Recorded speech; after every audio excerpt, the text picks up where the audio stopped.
Started. Perfect. Thank you so much. So thank you so much, everyone, for joining me during this busy time of year.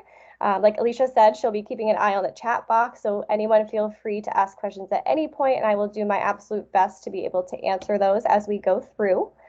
So for those of you who don't know me and may have missed our last presentation, my name is Gina Bates, and I'm a registered dietitian with Nutrition in Motion, and I practice primarily in the Bedford, New Hampshire area. My day-to-day is really a combination of working one-on-one with clients in the private practice area as well as corporate wellness. So as a registered dietitian, I'm extremely passionate about helping others meet their health and wellness goals, but finding a realistic and sustainable way of doing so. During this presentation, we are going to be focusing on both physical and mental health and how to combine those two in the healthiest way possible to get through the holiday season. So we'll be talking about some different tips and tricks on how to navigate the holiday season. And my goal for each and every one of you is to be able to go into this holiday season feeling a bit more confident on how to focus on your health and feel more excited rather than stressed and guilty while navigating this season. I always love when these presentations are discussion based. So like I said, if there's any questions, I would be happy to answer those. If anyone has ideas, maybe something I haven't thought of before as we go through, please feel free to share those at any time as well. So during this presentation, we are going to be taking a look at the 4 pillars of health and really what are the foundations and the factors and habits we want to be able to solidify and focus on during this time of year. We'll talk about using food as fuel to optimize how you feel throughout the holiday and winter season. I'll be discussing some mindful eating tips, and we will also talk about some fun, healthy holiday meal ideas and substitutions that you can try. So the first thing I like to start out with when doing this presentation for companies is just really trying to think about how we feel about the holiday season and also how we feel about our health during the holidays. So I'd love to start this out with some open-ended thoughts. You don't have to share these if you're not comfortable, but if anyone does have any ideas on how they feel throughout the holidays, just want you to start thinking about that before we dive too deep into these topics. Some of the common things that I hear are, we feel stressed about the holidays coming up. Sometimes we feel stressed because we're traveling or we're visiting family. Others feel stressed because there's more social obligations that need to be attended to. And some also feel really excited about seeing their family, excited about all the food and drinks that come along with this season. So there's really 2 ends of the spectrum here. But I also want you to think about how your health is affected during the holidays. Do you feel that you have a lack of sleep? Do you not hydrate as well? Does your exercise fall on the back burner? So just try to think about these things before we move forward. And if there is any ideas that you feel you want to share, I'd be happy to take a look at those as well.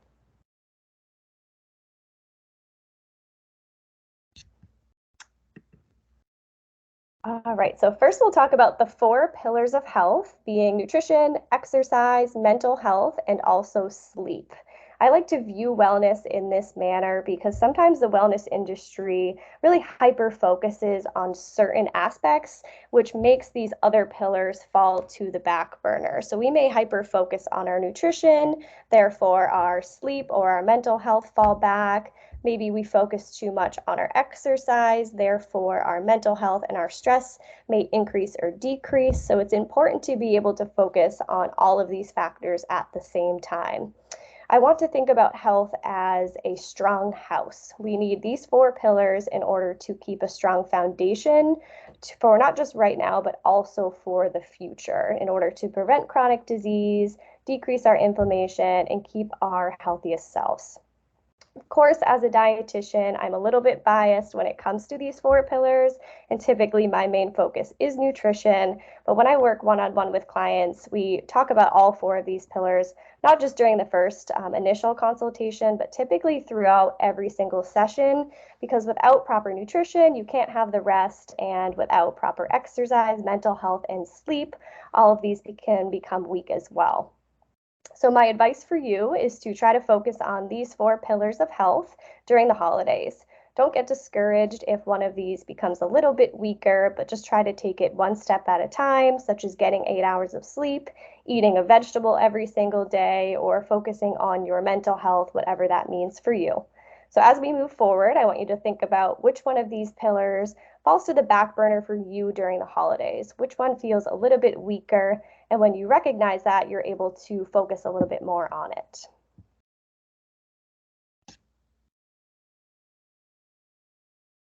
So during the holidays, there's actually a lot of research that shows that individuals who are not present, who are trying to rush through the holidays and feel very stressed and are always 10 steps ahead and feel really overwhelmed, there's actually an increase in our inflammation, therefore an increase in our risk of developing certain chronic diseases.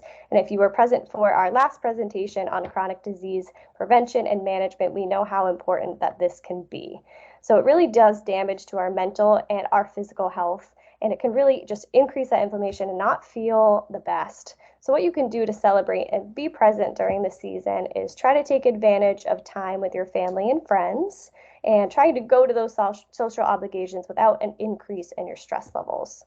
Try to enjoy the holiday season and all of the festivities that come along with it, and giving back to your community if this is something that you enjoy.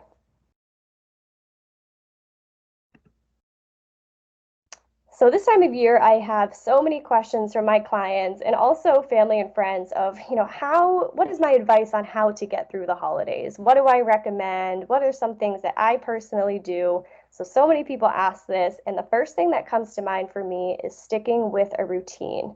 As humans, we really do best with routine and structure. So if we want to keep some sort of routine in place, it's important to recognize how to do so.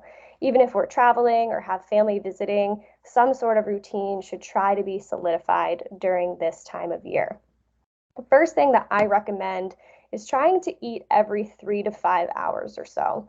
This may seem a little too close together for some of us, and that's okay, but really trying to solidify a routine with our eating. It doesn't have to be the same time every day, but making sure we have those snacks around in case we start to get hungry or we can feel ourselves slipping into that afternoon slump, usually around this 2 or 3 o'clock period in the afternoon.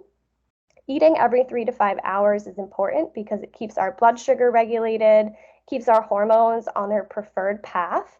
So when we start to overeat and feel out of control when we wait too long in between meals, that's where we start to feel a little bit sluggish. So when we're eating every few hours, it's really important to just recognize how that makes us feel. I also try to recommend having a protein, a carbohydrate, and a fat with every single meal. Of course, this is not always possible with snacks, but when you combine these three things called our macronutrients, we actually feel a bit better. We have sustained energy, we have regulated hormones, and also blood sugar. It's also important to recognize how important hydration is. So keeping that water bottle near us, especially when working from home. If we mix in more alcohol during this time of year, it's important to keep that hydration level adequate as well. Trying to get enough sleep so that it decreases our stress levels and makes us feel better every day that we wake up.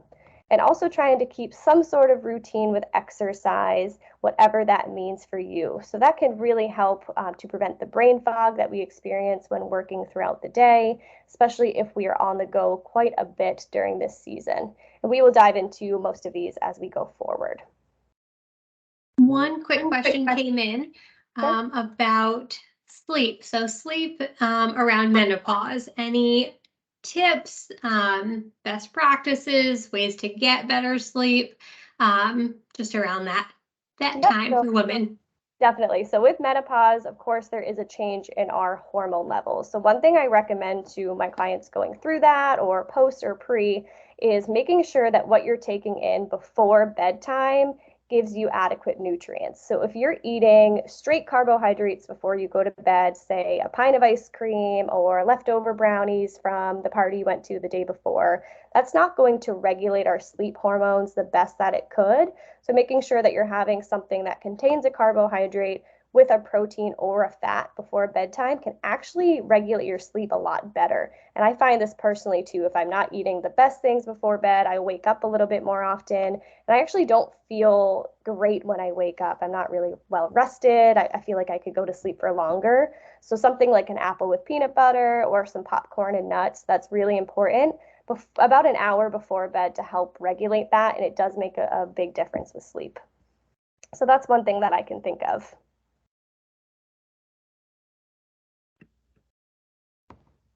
So we also want to make sure that we're fueling our body properly. And this looks different to every individual. If you have a lot of exercise throughout your daily routine, then fueling might look differently for you than it would for someone who is a little bit more sedentary. Food always provides fuel for your body and your mind, but the type and the amount of fuel that you get differs based on the food that you're consuming. So like I said, I really try to reiterate not to skip meals or undereat, especially during the holiday seasons, because this is where we lose track of our choices. Maybe we tend to overeat a little bit more. One thing that I hear often is, well, I have a really big Christmas dinner or Thanksgiving meal at 3 o'clock in the afternoon, so I'm just going to save all of my calories for that meal. I completely understand the thought process behind that. But what I find is that when you get too hungry, you start to lose control of your consumption amounts. You start to lose control over what you would typically choose. You might choose something that's a little bit off of your normal nutrition path. So try not to save those calories and maintain that routine with your normal breakfast, whether it's a smoothie or some oatmeal or something like that in the morning, and trying to keep up with that 3 to 4 hour snack time. That way you don't get too hungry for that meal. Going too long really makes sure that we can't focus on our hunger, can't focus on our fullness, and just tend to go off of what we would typically do.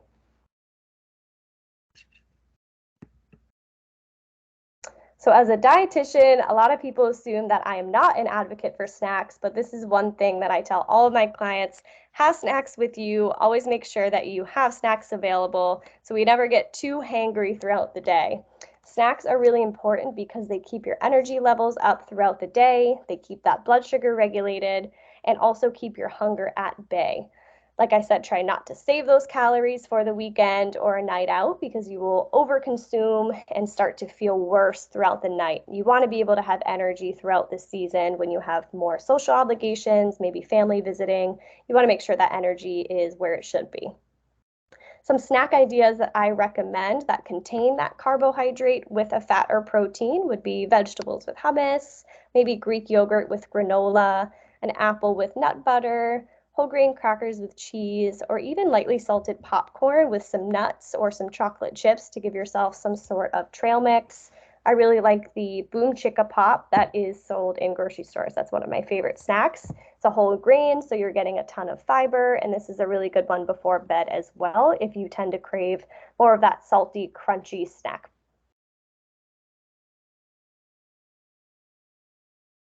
So one thing I talk about probably every single day, at least 4 times, is blood sugar control. Blood sugar control is important for so many reasons because the way we take in carbohydrates really affects how we feel and how our energy levels are.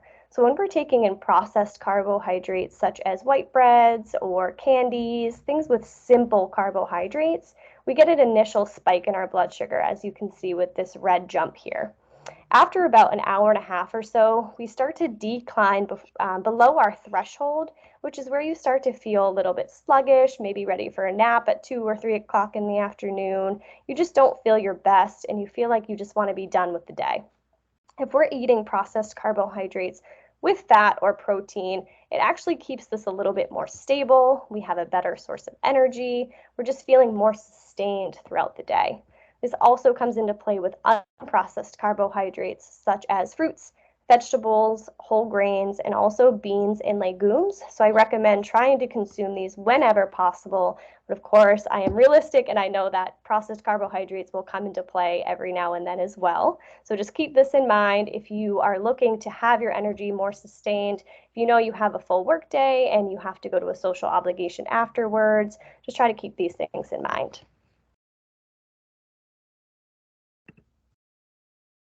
Holiday parties are a large reason why individuals do not feel in control of their eating habits during the holidays. So, one thing I recommend is to try to take inventory of the parties that you have. We're just about at that time where there's some work Christmas parties, family or friend gatherings around this time of year as well.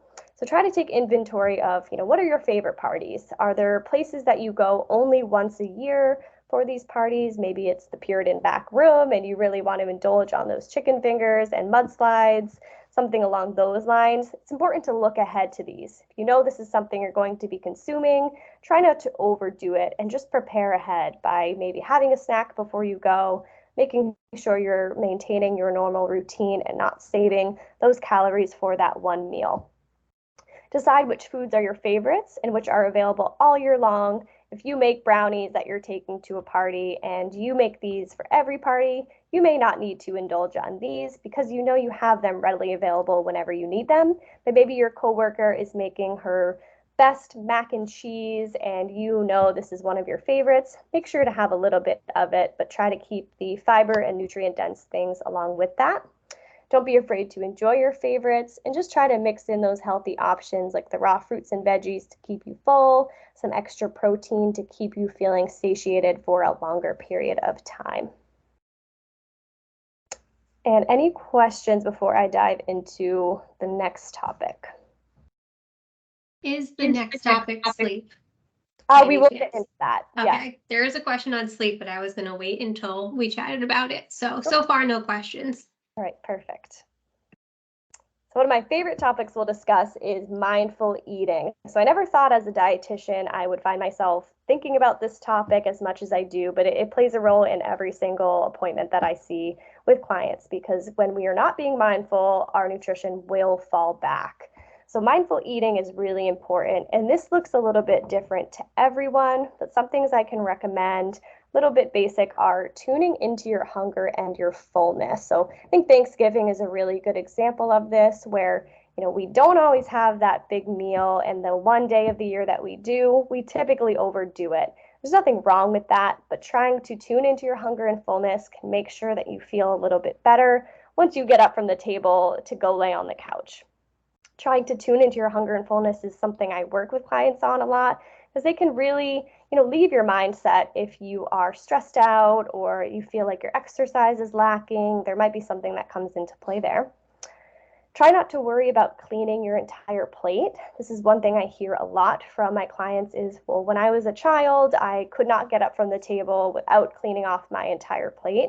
And I find that this is a habit that really, really sticks throughout your adult lifetime as well. So try taking a smaller plate, filling that, eating all of it, and then reevaluate your fullness. Are you really full? Are you still a little bit hungry? Can you go back for a little bit more? But then you're left without a giant portion in front of you, feeling like you have to eat the entire thing. Smaller portions are great because you can always get more if you need it, but you're left to reevaluate after finishing the first portion. On the next slide, I'm going to show you how to use a hunger and fullness scale to determine if you need another portion. So this is something I use a lot as well, and I love this visual. So this is helpful to realize that it's not always as simple as I'm hungry, so I'm going to eat, or I'm full, so I'm going to stop. Of course, we're talking, we're having conversation, we may be watching TV, and there's distractions that prevent us from feeling like we can think about where our hunger and our fullness is at. A 1 is being very, very hungry. Maybe our blood sugar is low and we feel dizzy, nauseous, or so-called hangry, which I know we've all felt before.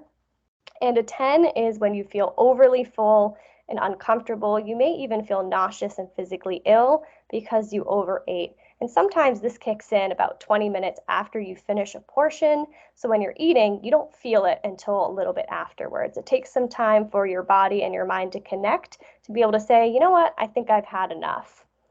So normally we would be, at a 10 on Thanksgiving, a 10 on Christmas, but how can we prevent that? If we are at a 3 or a 4 all day long and we get to a 7 or an 8 after our meal, that is where we'll have the most energy, we'll feel our absolute best. So try to keep those snacks around to make sure that you're not getting to that 1, because usually when we're at a 1, we will bounce to a 10 very quickly because we're left thinking, well, I'm starving, I have to eat everything in sight, I'm so hungry. This is where we'll actually start to crave more of those simple carbohydrates because our body knows it can get quick energy from those foods. Doesn't always mean it's going to be sustained unless you have those snacks in between and you're combining those carbohydrates with the fat and the protein as well.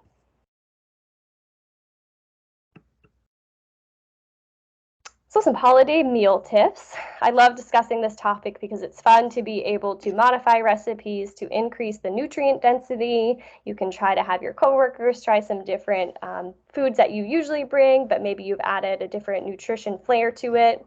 So try different variations of classic side dishes or main dishes, even baked goods. You can find healthier substitutions. One thing that comes to mind for me that I've tried personally is doing your typical shepherd's pie, except I will use ground turkey instead of ground beef. And I also like to use mashed sweet potato as this topping instead of white potato, just to add some extra color and extra nutrients. Nothing wrong with white potatoes. It's just a fun way to get some color and different vitamins and minerals into my diet. I also recommend eating and serving lots of raw, steamed, or roasted vegetables on the holidays or holiday parties. These vegetables will fill more volume in your stomach because of all of the fiber. Fiber takes a long time to digest and break down, so we actually feel satiated for a longer period of time when consuming more of these foods. You can also try cutting baked goods into smaller pieces. That way you have one and then you reevaluate, am I still hungry? Where do I feel like I'm at in terms of hunger and fullness? Should I go back for another one? Or should I wait about 20 minutes and see how my body reacts to the first portion that I just ate versus having to eat the entire portion that's in front of you? And also just trying to modify those recipes that you typically enjoy and trying to find a way to increase the nutrient density. And does anyone have any ideas for something they've already tried along these lines of just increasing the nutrient density around the holidays? Maybe it's a baked good or a side dish that you've tried to add a little bit of extra nutrition to. One quick question, rutabaga. Is rutabaga more nutritious than a white potato? Yep, so I try to look at different colors. So color tells me I'm getting different nutrients. With a white potato or rutabaga versus a sweet potato, you're going to get nutrients no matter what, but with different color comes different vitamins and antioxidants. Sweet potato has vitamin A because of its orange color. Broccoli has a lot of vitamin C, anthocyanins in blueberries. So I think any color that you can add to your dish will add extra nutrients.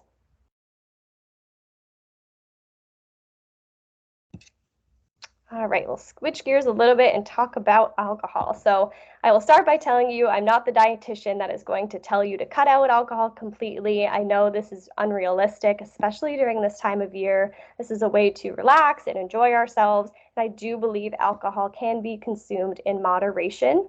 So one thing we want to be mindful of is the high calorie amount of that comes with alcohol and also the lack of nutrients. We're not really getting much nutrients when we consume these things, so we still want to consume our normal healthy meals and snacks throughout the day. One that you can try is doing lower calorie options like hard liquor and seltzer water. A lot of people will tell me they use the stir drops or the Mio to add to their alcoholic drinks this time of year just to cut back on the calorie and the increased fat amount. If you like tonic water, seltzer water can be a great substitution for that. You can try making a lighter cocktail using fresh seasonal fruits like orange, pineapple, lime, and grapefruit juice to add plenty of flavor, extra nutrients, and for less calories. And I know Bailey's also has an almond milk liqueur now that's less sweet, not as thick, and helps you enjoy for a lower amount of calories. So this is something you could try as well. I know there's a lot of those plant-based options out there that are pretty great.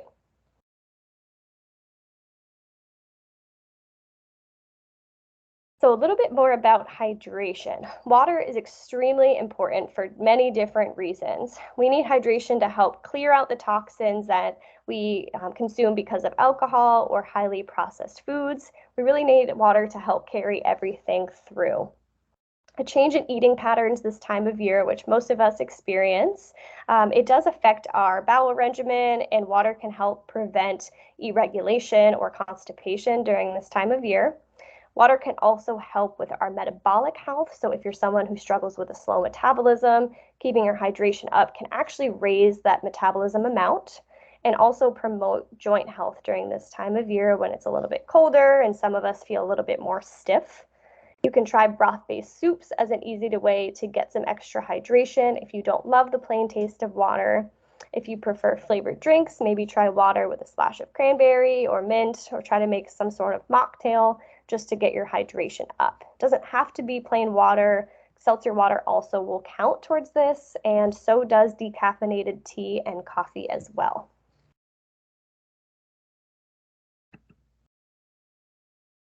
The last part of the nutrition pillar is kind of giving the good health during this time of year. Maybe chatting with a loved one and seeing if they need a new appliance or a new cookbook, maybe a membership to a yoga studio, or even a meal delivery service can be really helpful for some this time of year when it's a little bit busier and they feel their nutrition is lacking because they don't have enough time to be able to prepare or preparation for meals ahead of the week for the family.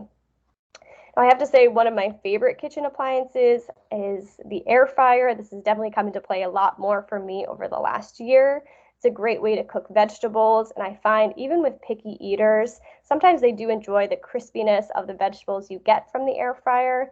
This can be a really fun way to try your favorite meals just in a different way. You can cook proteins in there. One of my other favorite appliances is the pressure cooker. So the Instant Pot, for example. This is something I actually received for Christmas a few years ago. I was a little hesitant to use it. Seems a little overwhelming and kind of scary having something with that amount of pressure in your kitchen. But the more I use it, the more I love it. It saves me tons of time during the week, especially those busy weeks where maybe I'm not leaving work until 6 or 7 at night. You end up getting a crock pot meal in about 20 minutes. So this is a great investment if this is something that you're interested in or you feel maybe a loved one would enjoy.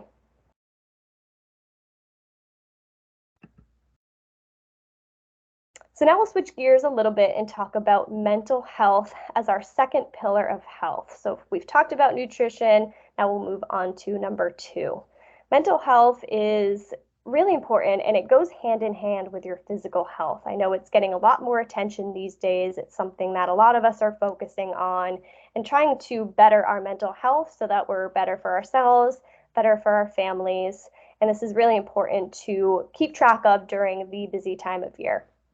Sometimes mental health is something that we don't want to talk about, but we tend to applaud those who are on the go, in their fight or flight. They're exhausted, they're sad. It's really not worth ruining our mental health because it will begin to destroy our other pillars of health, such as the nutrition, the exercise, the sleep, and the hydration. So if you feel overwhelmed, try your best to take time for yourself. You can pre-prepare some foods to lessen the cooking during your busy weeks, planning ahead for this. Give yourself time to breathe and relax, and also practice gratitude. One thing I work a lot with my clients on this time of year is those meal delivery services. If they don't have the time to cook, which I know a lot of us run into these days, especially if there's extracurriculars for your children or more social obligations, it's really important to be able to see where you can fit all of these pillars together. So if you don't have time to cook, maybe ordering some delivery services such as like the HelloFresh or the Cook Unity could be a good way to still get your nutrients, but in an easier, more convenient way. Stress management is something I focus a lot on during my appointments as well. Prioritizing your own mental health and trying to schedule some downtime. Avoid overextending yourself. I know this is something I hear often as well. I have family visiting. I know they're going to point out how dirty my baseboards are, or all of these things that no one's actually going to be focusing on. So try not to overdo it and focus on the things that really matter. Being realistic and trying to set boundaries for yourself. If you're hosting, don't be afraid to delegate to others what they can do to help. Can they bring the turkey? Can they bring a dessert? What can they do to help you? Because most of the time, they won't mind doing that. Quick question on meal delivery. Are there any, I know most of them you do they give you everything that you need and you cook it yourself. Do you know of any that it's cooked for you and you can just pop it in the microwave, but still maybe healthy and nutritious? Um, just question, no cooking required type Yeah. delivery. Cook Unity is actually a really good one. There are some local options as well. It kind of varies based on the location that you're at, but Cook Unity is a national one. I've used this a lot with my clients. I discovered it about, I would say, 6 to 9 months ago, and they actually cater to different dietary needs. So if you're dairy free, if you're gluten free, maybe you're a vegetarian or pescatarian, then they do have all of these options as well. And you can actually filter based on what you require for those meals. It tells you the nutrition breakdown. So if you have, you're looking for low fat, something to lower your cholesterol, then you can take a look at these things as well. And the meals are actually pretty good. So that's my favorite go-to for already pre-made, ready to go, pop in the microwave. You don't even have to think twice about it. Whereas the HelloFresh, it provides you the ingredients, but you still have to do the cooking yourself. So hopefully that is helpful.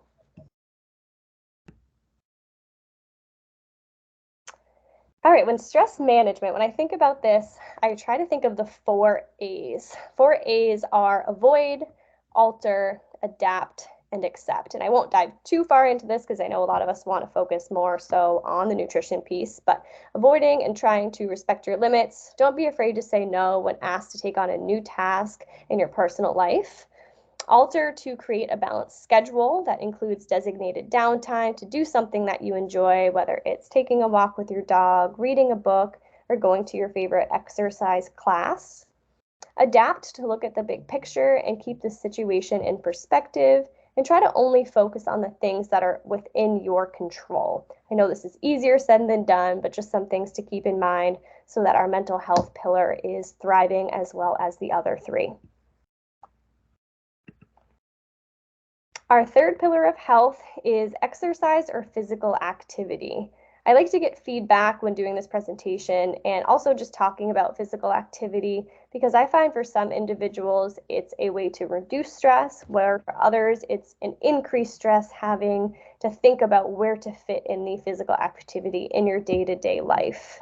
So it can be overwhelming to incorporate during the holidays, especially if you're traveling. And I always hear from everyone, well, I'll just start in the new year. This seems to be the theme every single year. We hit this time in December and we say, well, we have already ruined it during Thanksgiving. We know we have tons of Christmas parties and events coming up, so we might as well just start in the new year, which I completely understand as well, but there are some things that you can do to continue to focus on your health and make it feel manageable.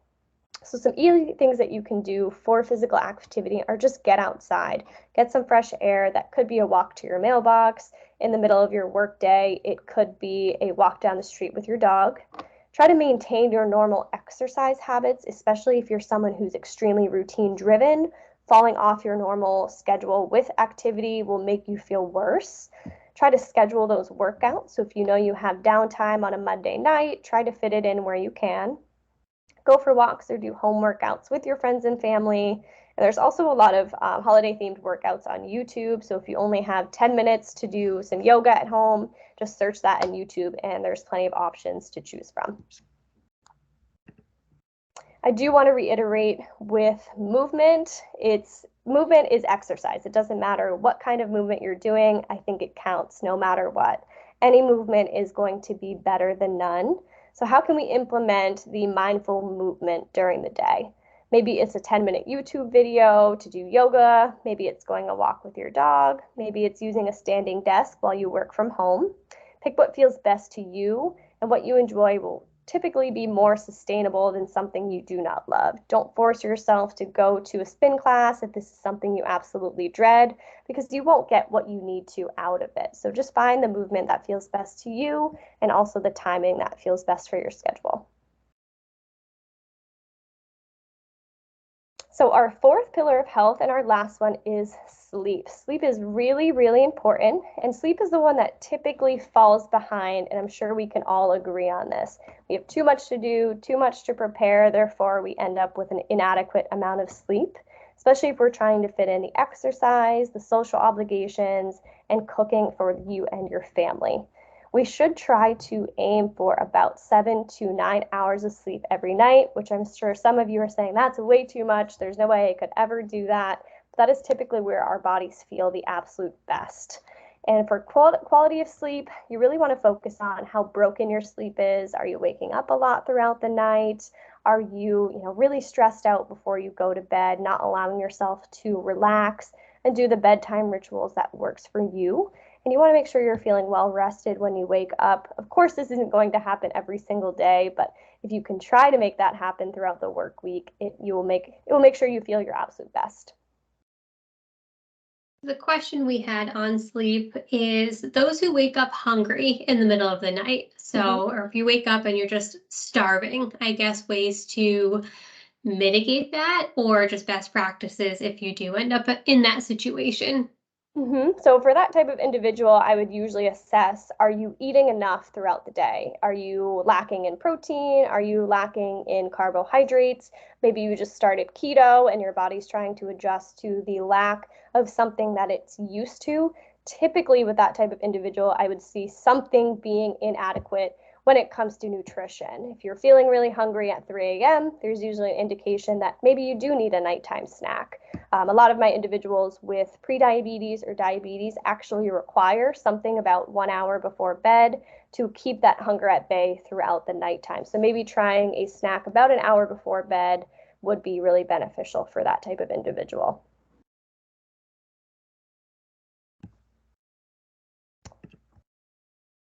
All right, so the benefits of sleep. So lack of sleep has been linked to increased risk of developing chronic disease. That includes obesity, type 2 diabetes, high blood pressure, heart disease, stroke, poor mental health, and also early death. So if you tuned into our chronic disease prevention and management presentation, we did get a little bit of a look into each of these. And sleep really does help to decrease the inflammation and boost your immune system to prevent sickness and the development of these chronic diseases. Of course, it's just one piece of the puzzle, but that adequate sleep makes a very big difference in your overall health and wellness.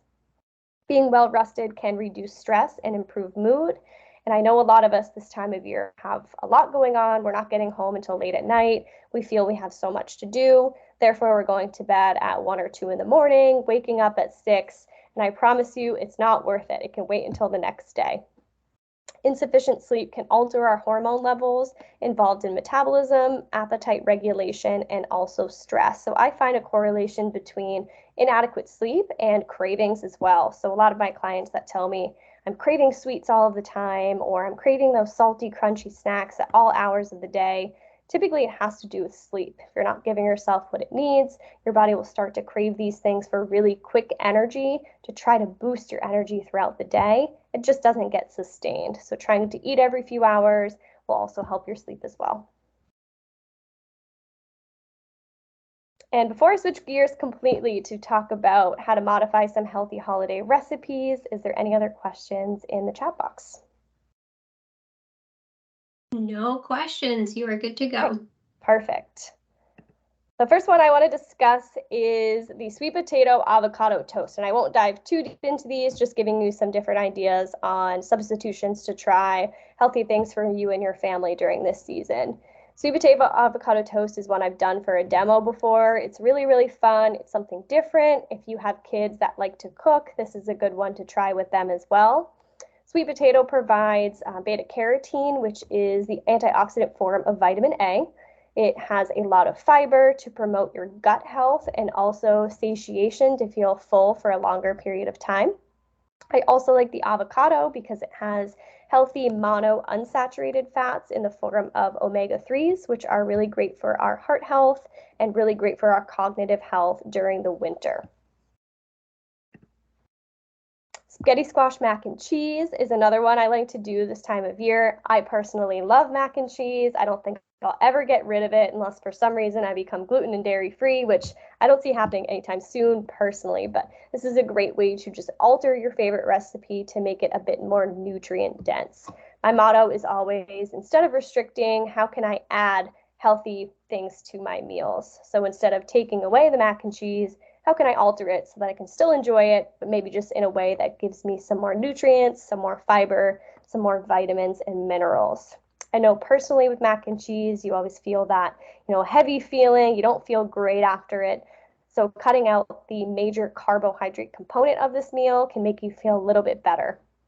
Spaghetti squash is very nutrient dense. If anyone's ever tried it, it does mimic the texture of spaghetti and the shape. So one thing I know a lot of clients of mine have told me that they'll use half spaghetti squash and half regular pasta for their kids. So they're just adding veggies to something that their kids already enjoy. Healthy holiday recipe is winter salads. So winter salads are fun because we don't always think about salads in the winter time. We typically think about them in the summer, but salads in the winter are a great way to just add some extra nutrients, but in a different way.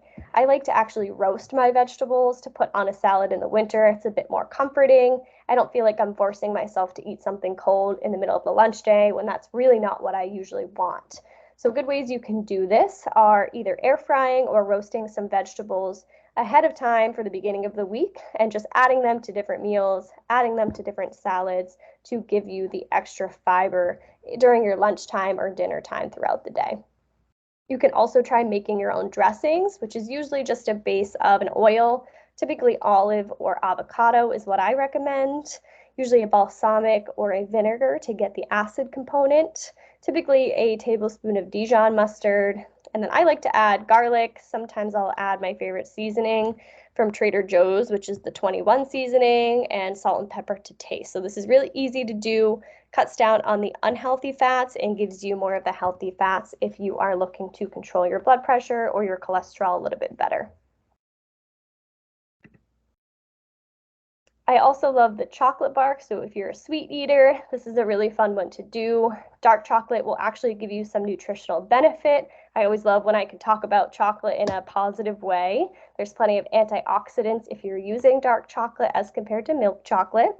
Plenty of options for nutrient-dense add-ons with this one, including pumpkin seeds, pomegranate, also different nuts to give you those healthy fats for a little bit more of that sustained energy. And this can also be a fun activity for you and your family. Leftover turkey stock may be a little bit more applicable to that Thanksgiving time, unless you also do a turkey dinner on Christmas, which I know a lot of people do. This is a great way to utilize your leftovers instead of throwing them away. If you have leftover carrots, onion, celery from making your stuffing or your mashed potatoes, then you can use this to make a turkey stock and actually freeze it for the rest of the winter. If you know you're sick of turkey after Thanksgiving or you're sick of turkey after Christmas, you no longer want it, at least you can freeze this and use it for soups throughout the winter time.